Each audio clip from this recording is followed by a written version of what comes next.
ಕಥೆ ಹೇಳುವೆ ಕೇಳಿರಿ ಕಥೆ ಹೇಳುವೆ. ಗೌರಿ ಪುತ್ರ ವಿನಾಯಕನಿಗೆ ಆನೆ ಮುಖವು ಬಂದ ಕಥೆಯ ಹೇಳುವೆ ಕಥೆ ಹೇಳುವೆ ಕೇಳಿರಿ ಕಥೆ ಹೇಳುವೆ.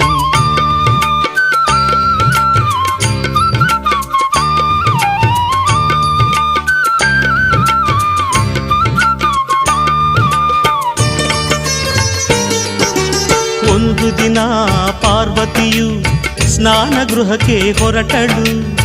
ಮಣ್ಣಿನಿಂದ ಮೂರ್ತಿಯ ಮಾಡಿ ಜೀವದಕ್ಕೆ ಇತ್ತಳು.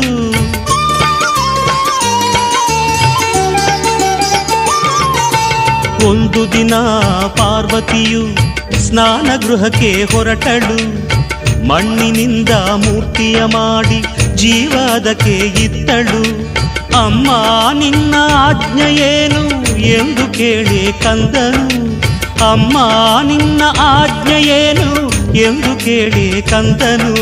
ಕಾವಲಿರು ಎಂದಳು ಗೌರಿ ಒಲವಿಂದ. ಕಾವಲಿರು ಎಂದಳು ಗೌರಿ ಒಲವಿಂದ.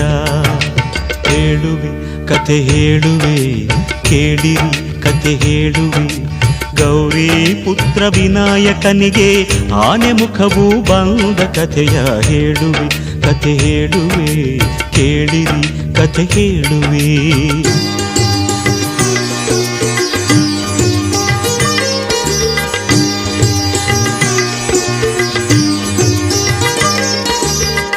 ಕಂದ ಕಾವಲಿರುವ ವೇಳೆ ಶಿವನು ಅಲ್ಲಿಗೆ ಬಂದ. ಶಿವನು ಯಾರೆಂದರಿಯದೆ ನಿಲ್ಲಿಸಿದನು ಕಂದ. ಒಳಗೆ ಬಿಡೆನು ಇಲ್ಲೇ ನಿಲ್ಲಿ ಎಂದು ಕಂದ ಎನ್ನಲು. ಹೊರಗೆ ಉಕ್ಕಿ ಬಂತು ಆಗ ಕೋಪದ ಹೊನಲು. ಕೋಪದ ಹೊನಲು.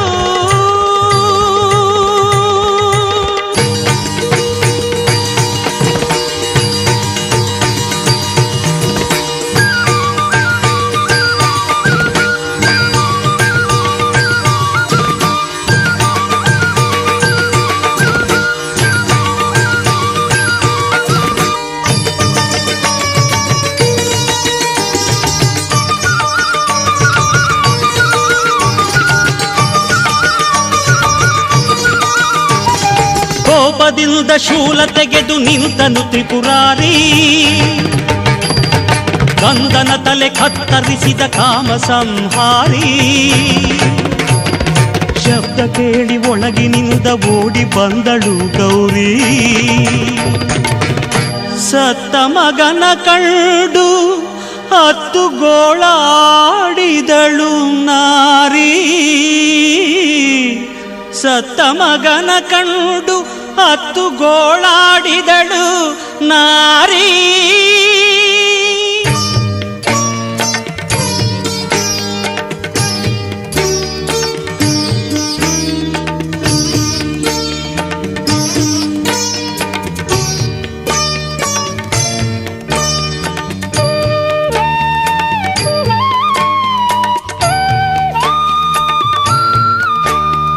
ಸತ್ತ ಹುಡುಗ ತನ್ನ ಮಗನು ಎಂದು ಅರಿತ ನೊಂದ ಶಿವನು.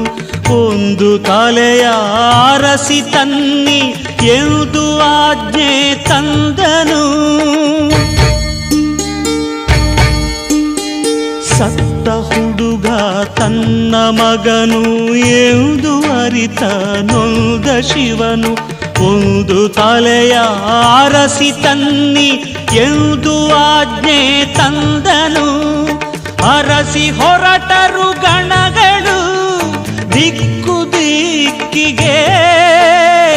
ಆನೆಯೊಂದು ಮಲಗಿತ್ತು ಉತ್ತರ ದಿಕ್ಕಿಗೆ.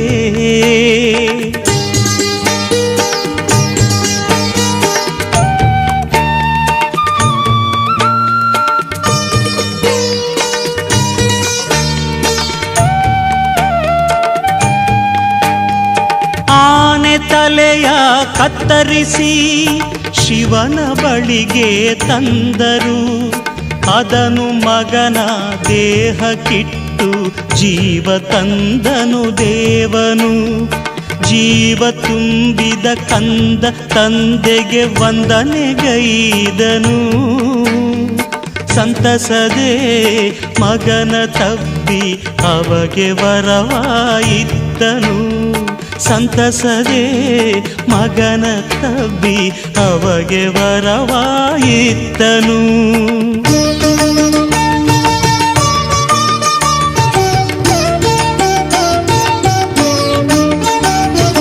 ಇಂದಿನಿಂದ ಮೊದಲ ಪೂಜೆ ಎಂದು ನಿನಗೆ ಎಂದನು. ಗಣಗಡಿಗೆ ನಾಯಕ ನೀ ಎಂದು ಶಿವನು ನುಡಿದನು.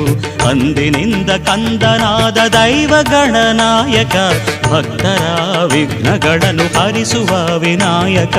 ಭಕ್ತರ ವಿಘ್ನಗಳನ್ನು ಹರಿಸುವ ವಿನಾಯಕ. ಭಕ್ತರ ವಿಘ್ನಗಳನ್ನು ಹರಿಸುವ ವಿನಾಯಕ.